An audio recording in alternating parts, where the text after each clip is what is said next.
Je peux pas débuter cette émission, on va parler un petit peu de ce qui va se passer lundi, parce que ça continue à faire partie des provocations de Donald Trump, des symboles de Donald Trump, du gaslighting de Donald Trump, et aussi de sa manière de contrôler le narratif, et qui fait que les journaux tombent à chaque fois dans le piège et ne parlent pas des choses qui sont importantes. Nous, on va essayer, si lundi il y a une émission, de parler vraiment de choses extrêmement importantes dont personne ne parle, encore une fois.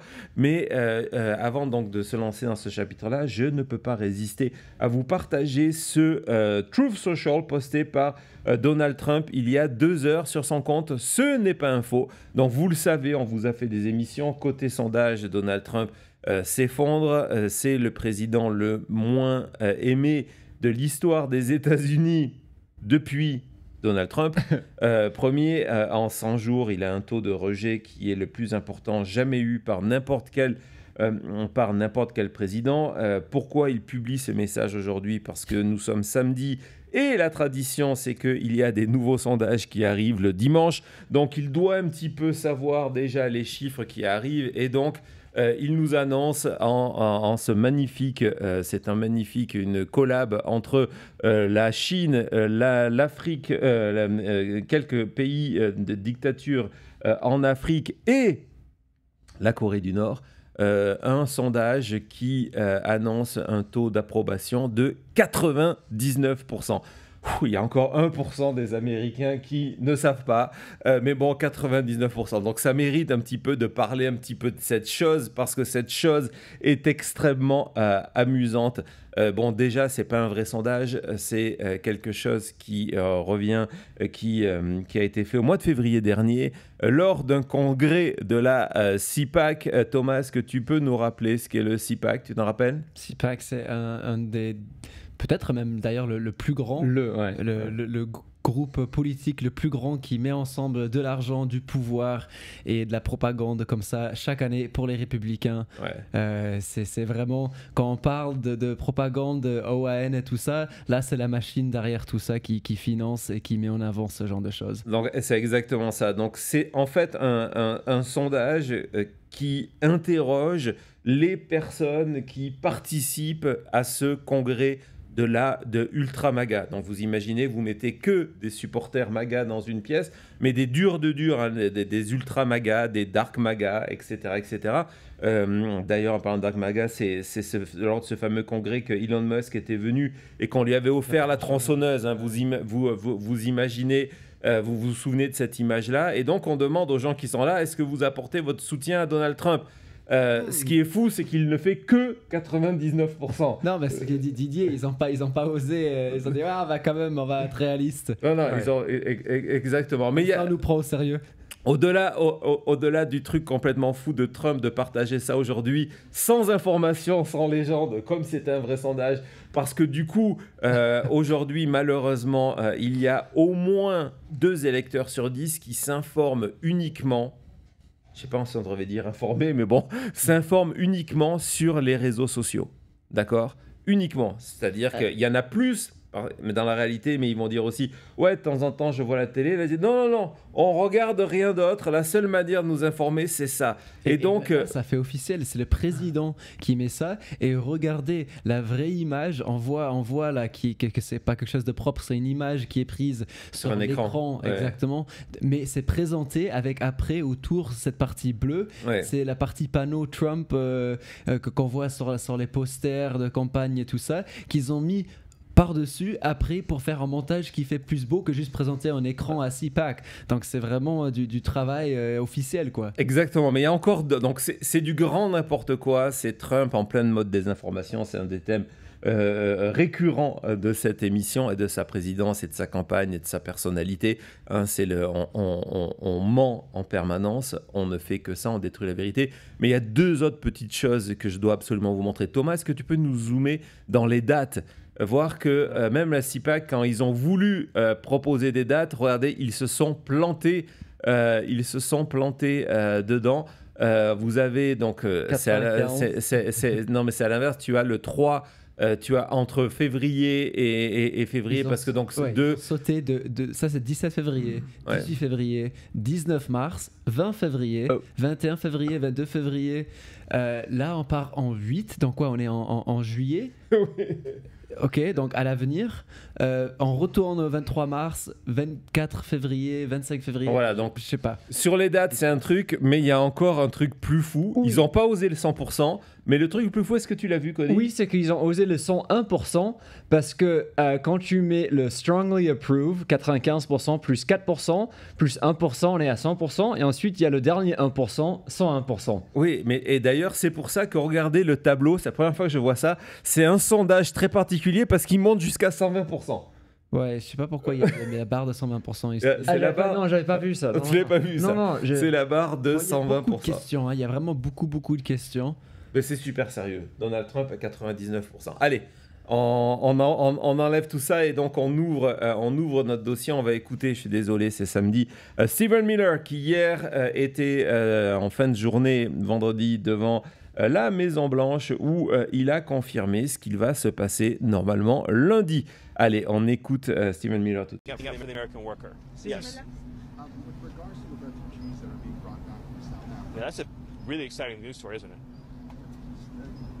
The rationale behind it when refugees have not been taken back from other countries, why is there U.S. refugees from South Africa? Well, because what's happening in South Africa fits the textbook definition of why the refugee program was created.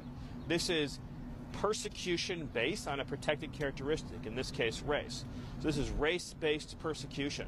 The refugee program is not intended as a solution for global poverty. And historically, it has been used that way. Donc voilà, c'est Stephen Miller, le Goebbels de l'administration Trump qui confirme que oui, à partir de, on va voir ce titre, le titre du Washington Post qui a sorti le scoop. À partir de lundi, les États-Unis vont reprendre leur programme d'accueil de réfugiés politiques. Et ces réfugiés-là, ce sont des Afrikaners, donc des Blancs d'Afrique du Sud. Hein, donc, comme qui? Comme Elon Musk. Ah. Donc voilà, c'est évidemment, ce n'est pas une surprise parce qu'on va revenir en arrière, on va revenir il y a quelques semaines, Donald Trump avait signé un executive order contre l'Afrique du Sud. Donc voilà, en expliquant que c'était le moment de parler des actions egregious. Donc des terribles actions de la République d'Afrique du Sud. Ce qu'il voulait, donc on a exploré, donc c'était le 7 février dernier, vous voyez, c'est un document officiel, attention, c'est un document officiel. J'ai exploré tout ça, donc il explique qu'il y a une nouvelle loi en Afrique du Sud qui, de manière choquante, renie les droits de leurs propres citoyens en autorisant le gouvernement d'Afrique du Sud à saisir les terrains agricoles, hein, c'est extrêmement précis, les terrains agricoles des Afrikaners, donc des Blancs d'Afrique du Sud, sans aucune compensation. C'est grave, mais c'est pas fini. On va voir, évidemment, ça mérite du fact-check. C'est ça, en fait, on est dans la situation complètement folle où on est obligé de faire du fact-checking d'executive order. On n'est plus du Truth Social. Là, on est dans l'executive order. Et donc, la section 2 explique que non seulement, ça veut dire que les États-Unis doivent cesser toute aide en Afrique du Sud. Pourquoi? Parce que s'ils aident l'Afrique du Sud, ce sont des Noirs qui pourraient en profiter. C'est terrible. On veut pas. Nous, on veut que les Blancs. Donc, on arrête d'aider l'Afrique du Sud. Et par contre, on va lancer, hein, c'est une obligation, un programme pour permettre l'installation de Blancs d'Afrique du Sud aux États-Unis. Mais t'as rien compris, en fait, c'est très clair. Pour combattre le racisme, on va prendre que des Blancs. Ouais, c'est exactement ça. Et en plus de ça, il faut savoir que le programme est entre 1000 les premiers mois jusqu'à peut-être en fin de présidence Trump. Leur idée, ça serait de faire venir entre 50 000 et 100 000 Blancs d'Afrique du Sud et leur permettre de s'installer aux États-Unis. Et évidemment, vous vous en doutez, Vous vous en doutez. Tout ça, pourquoi? Le mot habituel, parce que, en fait, ce qu'est en train de faire l'Afrique du Sud, donc, pour être honnête, dans l'executive order, non seulement il accuse l'Afrique du Sud de créer cette situation d'apartheid inversé, il n'y a pas d'autre mot, en menaçant d'exproprier les Blancs, mais aussi de soutenir la Palestine.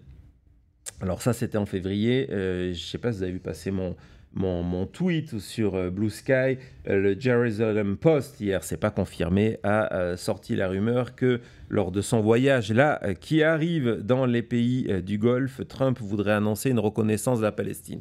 On a un petit peu perdu les repères, on verra ce qui se passe. Mais dans tous les cas, en revenant à l'Afrique du Sud, l'executive order de Donald Trump concluait que ce qu'était en train de faire l'Afrique du Sud, c'était une menace à quoi? À la sécurité nationale. Bien sûr, toujours. Et que donc ça justifiait des mesures exceptionnelles. Ça veut dire quoi, justifier des mesures exceptionnelles?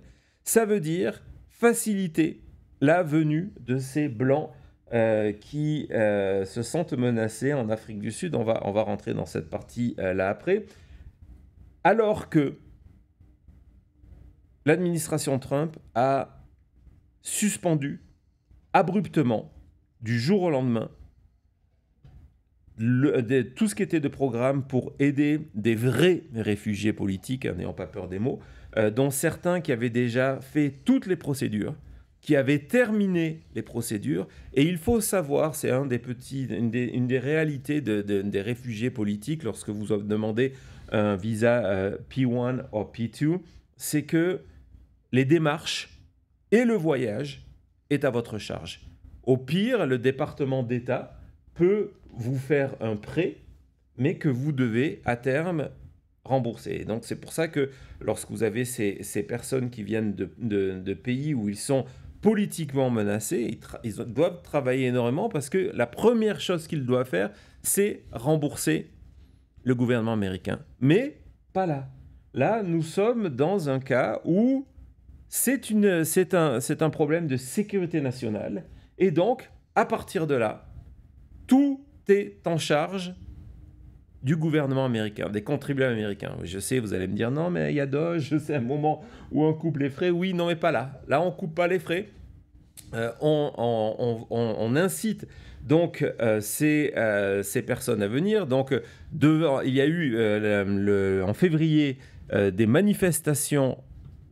Il n'y a pas eu grand monde, hein, soyons clairs, de Blancs d'Afrique du Sud devant l'ambassade américaine à Pretoria. Hein, regardez, on a des photos. Certains ont dit que ce n'était pas une manifestation, mais que c'était une opération de photo-op. Et d'ailleurs, on s'est rendu compte qu'ils avaient à peu près tous les mêmes... donc, Make South Africa Great Again. Qu'est-ce que ça veut dire, ça? Make South Africa Great Again. On retourne vers quoi exactement? C'était quoi le great? Je crois pas que c'était vraiment si bien que ça. Et donc, regardez, quand je vous dis comment c'était tout combiné, regardez le panneau que ce monsieur-là... Est-ce que tu peux retourner à deux photos plus tôt, Thomas? Ils ont le même. Voilà. C'est même le même poster. Regardez le bois. Il y a tout qui est pareil. C'est tout. C'est le même poster. Voilà. C'est une opération. C'était une opération de com à la gloire de Donald Trump. Et donc lundi, comme le révélait le Washington Post et comme l'a confirmé Stephen Miller, en disant non, mais c'est vraiment le sens du programme, c'est de faire venir non pas des gens parce qu'ils vivent dans des pays extrêmement pauvres, mais des gens qui sont des victimes raciales. Et donc on est dans cette situation où désormais les seuls groupes admis aux États-Unis, ce sont des Blancs d'Afrique du Sud. Et donc, ils vont arriver lundi. Donc, il y aura une grosse attention médiatique. Dans ce cas, je voulais qu'on en parle en avance. Ils vont arriver lundi. Et ils vont passer par la Virginie. Et puis après, ils vont être en instance de départ vers 7 autres États qui va les accueillir. Et donc,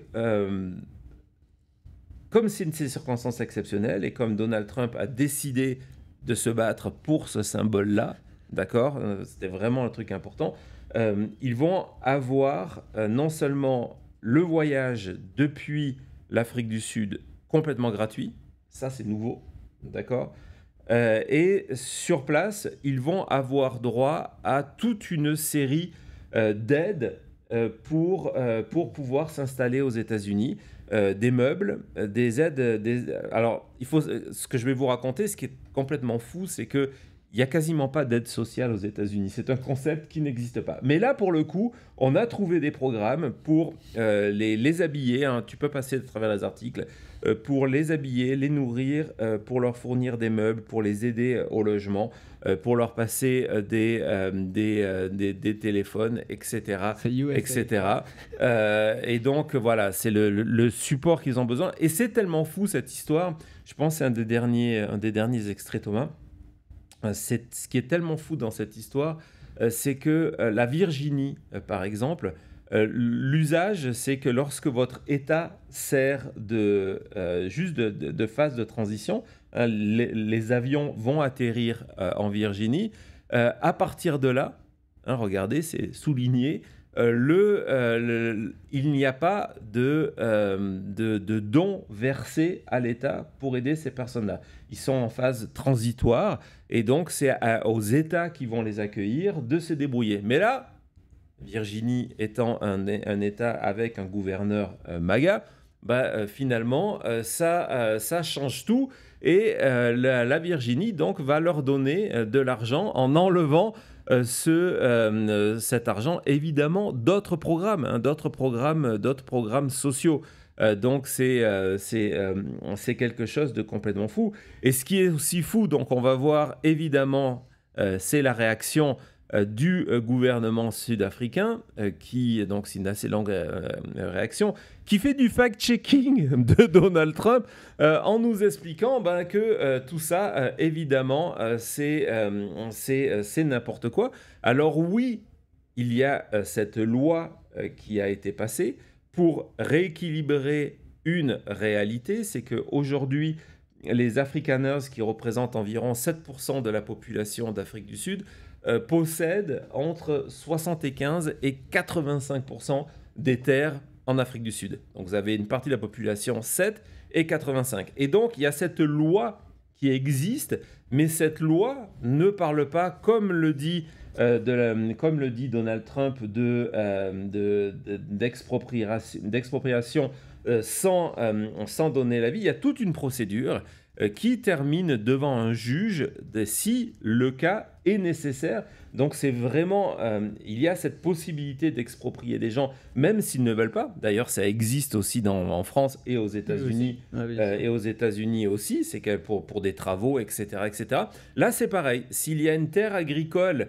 évidemment, vu que 75% des terres agricoles appartiennent aux Afrikaners, donc forcément, ça va leur tomber dessus. Et qu'il faut utiliser cette terre agricole-là, il y a toute une procédure avec un juge en bout de course qui peut décider que oui, il faut exproprier. Donc ça, c'est la réalité. Ce n'est pas ce que Donald Trump, évidemment, nous vend encore une fois, mais on est dans le symbole, et c'est le symbole, c'est ça, je voudrais conclure sur ça, qu'a choisi Trump, c'est-à-dire que l'Amérique sous Trump devient le pays qui crée une catégorie de réfugiés, parce que normalement, la procédure avant, c'est que les États-Unis se tournaient vers les Nations Unies, et les Nations Unies ont tout un programme qui permet de déterminer quel pays est en crise politique et à quoi que ça correspond d'être un réfugié. Et là, évidemment, du côté de l'Afrique du Sud, les Nations Unies disent non, mais il n'y a pas de problème. Il n'y a pas de réfugiés politiques aux États-Unis, en Afrique du Sud, ça n'existe pas. C'est une catégorie inventée par Donald Trump pour dire voilà, regardez, wink wink, nous soutenons des Blancs parce qu'ils sont victimes du racisme des Noirs qui veulent leur voler leur terrain, alors que c'était mieux avant évidemment, c'était l'apartheid. petit mot de la fin, Cody? C'est national security. Exactement. Exactement. Allez, on fait une petite pause, on se retrouve tout de suite après pour notre journal des vaguelettes. Hop, express.